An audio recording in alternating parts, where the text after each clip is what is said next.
Welcome to Empty Conversations, a podcast to read by.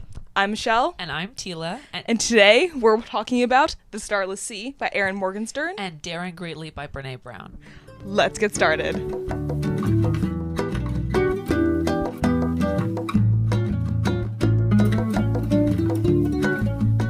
The Starless Sea by Erin Morgenstern is a 2019 speculative fiction novel.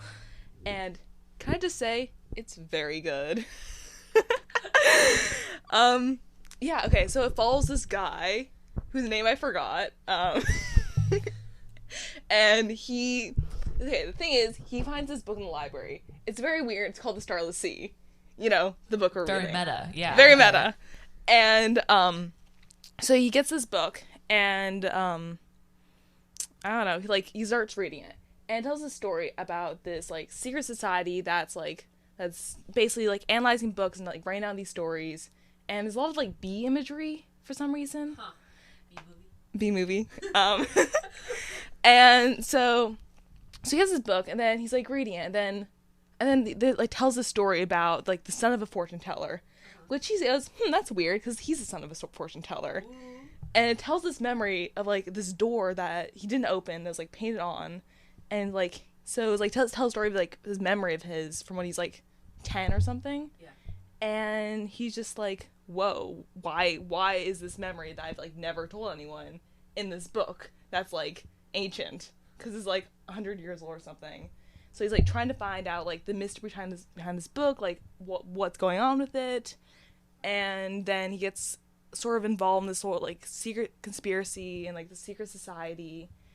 And I don't know, it's, really interesting.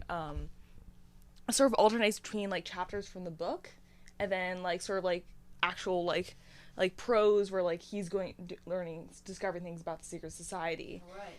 And it's, a bunch of little short stories. Vignettes, almost. Of, the book.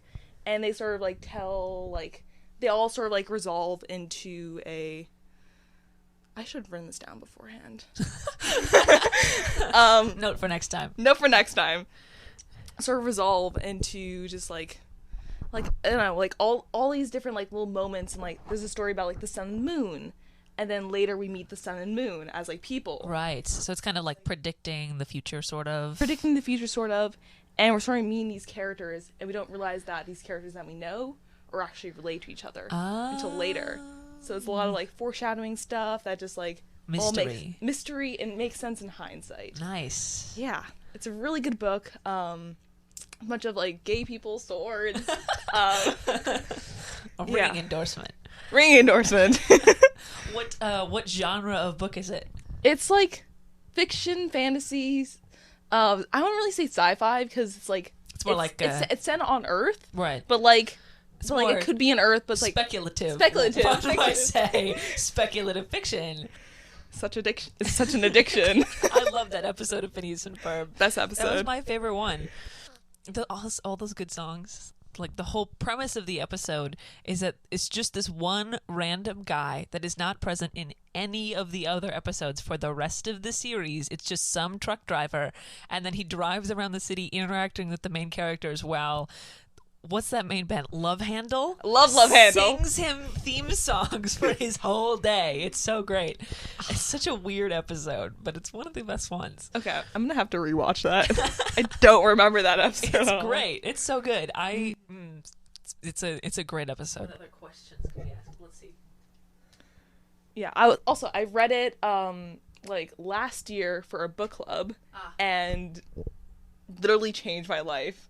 This book changed my life. Is it what's the style? Is it deep and reflective, or is it just sort of is it more plot, or is it, yeah? Okay, there's it's sort of because it alternates between very deep and reflective, basically just stuff that makes no fucking sense when you're reading it. Might have to bleep that out, but it makes no sense for and then it goes to just this guy, and he's just okay, I'm learning about the secret society, right? Learning about the backstory, trying the people who brought it here, who care about this book, and then he just goes another little story that makes no fucking sense. So they just kind of run into each other, and and then he learns about the society, and he goes into the Starless Sea and sees it, and it's all real, right? But when you first reading about that can't be real. But it is real in the story, because fiction. speculative fiction. Speculative fiction.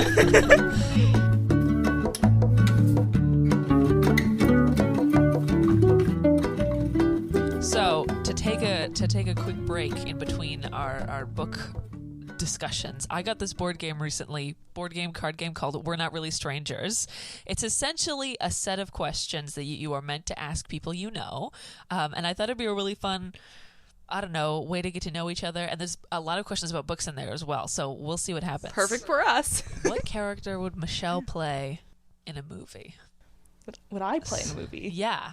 What character do you have it's supposed to be that you, so I think. Are you telling me what character I would play, or am I telling you what I think I would play? Let's do both. Let's say let's hear what you have to say first. Are we going like what would I like to play, or like what would I realistically play? What trope in a movie do you think your personality matches? Well, I definitely feel like I'll be like labeled as like the friend character, or like the mom friend character, who's like trying to take care of her friends. But like, that's just so boring. I feel like any woman with like a short hair or kind of a bob, it immediately gives Manic Pixie Dream Girl a little bit. I think both of us do. It's the blue hair. Yeah.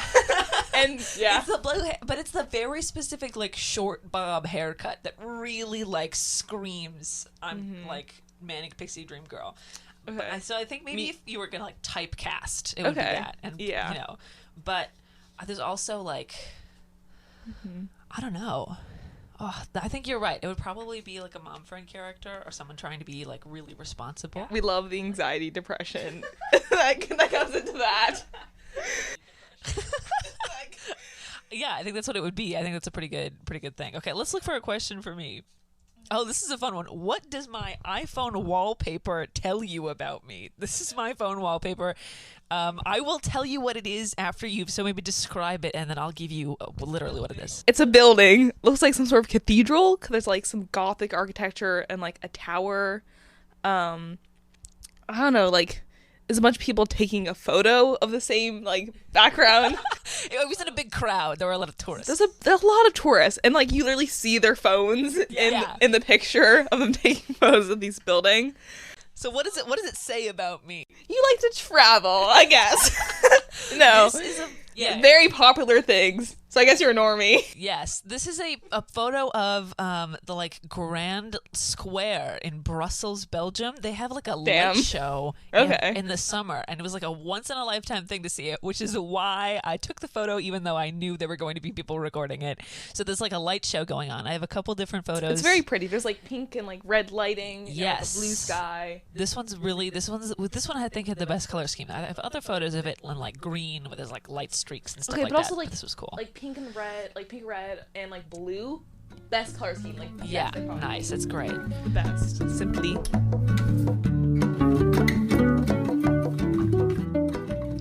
My book that I am recommending to you, Michelle, is called Daring Greatly by Brené Brown. It has kind of a weird title. The full title is Daring Greatly: How the Courage to be Vulnerable Transforms the Way We Live, Love, Parent, and Lead. I hate the like byline in this. That sounds boring as hell. It does. It sounds terrible. There's only like one chapter about parenting. It's not really about that. Why is that the byline? I don't know. Brené Brown. Think of better titles for your books. Mm-hmm. It is actually a really well written book. It is nonfiction because that's mostly what I read. Boring. It's gonna be great. Okay, I promise. It's kind of about the first section is a little bit about modern culture around. Just like generally things that we do. So it talks a lot about shame and how people can be embarrassed by the things that they like because we live in just a society that likes to make people... A society. live in a society that likes to make people embarrassed about the things they like. And so it kind of talks about how important vulnerability is, and there's like sections that debunk the myths around it that like... vulnerability is weakness, or that it means like having zero boundaries and just telling everybody everything all the time, which is not what it is. It's also like celebrating boundaries and setting them, and It's really beautifully written. It's really well written. I guess just not the byline section. I didn't. That was the publisher, not her. Yeah, it was not her fault. So I think it's very, very good. I think it's also about understanding how to separate what you achieve from your value as a person. So it's like, failing one test or not doing one thing well doesn't mean that you're inherently bad. It talks about the differences between shame and guilt. Like, guilt is I did something bad versus shame is I am bad as a person or my ideas are bad, and how to combat that. There is a section on parenting. It was fine. Wasn't my favorite. It was like a parent's guide to like deal with your child being shameful of everything. It was that, and it was also like how to parent your kid, and so that they grow up to be vulnerable and know how to talk to people well and stuff like that. So it was pretty interesting. It's definitely not the most interesting part of the book, but I did like it. So very applicable to us as teenagers. Yeah. But I thought it was pretty good. It's basically the ending is essentially like instructions on how to be a good person. They're like there's a section about leadership, which is quite good, because of course you lead the book club at our school. Which is always a breeze.